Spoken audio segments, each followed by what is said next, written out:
తెలంగాణలో ఓటరు జాబితా ప్రత్యేక సవరణ జరుగుతున్న నేపథ్యంలో కుటుంబాల వారీగా ఖచ్చితమైన వివరాలు ఉండాల్సిన అవసరంపై చర్చ జరుగుతోంది.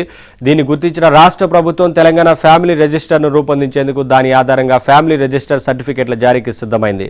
సర్కారు తీసుకున్న ఈ నిర్ణయం చాలా మంది ఓటర్లకు ఊరటనిచ్చే నిర్ణయం. ఎందుకంటే సరళ ఓటర్ల ధృవీకరణకు సంబంధించి ఎన్నికల కమిషన్ గుర్తిస్తున్న 12 పత్రాల్లో ఎఫ్ఆర్సీ కూడా ఒకటి. దేశవ్యాప్తంగా పలు రాష్ట్రాలు ఇప్పటికే వివిధ పేర్లతో ఈ తరహా ధృవీకరణ పత్రాలను జారీ చేస్తున్నాయి.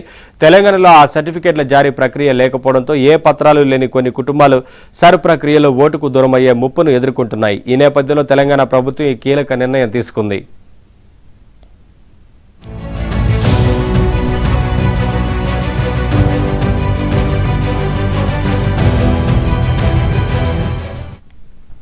తెలంగాణలోని ప్రతి కుటుంబంలో ఉన్న సభ్యులందరి వివరాలను ఎలక్ట్రానిక్ విధానంలో నమోదు చేయడం, అలా ఒకే చోటుకు తేవడం ద్వారా ప్రభుత్వ సేవలను వేగవంతం చేయడం, వివిధ శాఖలకు ఒకే ప్రామాణిక కుటుంబ రికార్డును అందుబాటులో ఉంచడం లక్ష్యంగా తెలంగాణ ఫ్యామిలీ రిజిస్టర్ పేరుతో ఎలక్ట్రానిక్ కుటుంబ రిజిస్టర్ను ఏర్పాటు చేస్తూ రెవెన్యూ శాఖ జీవో 172ను జారీ చేసింది. దీంతో ఇకపై కుటుంబ వివరాల ధృవీకరణకు మీ సేవా కేంద్రాల ద్వారా తెలంగాణ ఫ్యామిలీ రిజిస్టర్ సర్టిఫికేట్ను పొందే వీలుంటుంది. ప్రస్తుతం అమల్లో ఉన్న విధానంలో ఒక కుటుంబానికి సంబంధించిన వివరాలు వివిధ ప్రభుత్వ శాఖల్లో వేర్వేరుగా నమోదై ఉంటున్నాయి.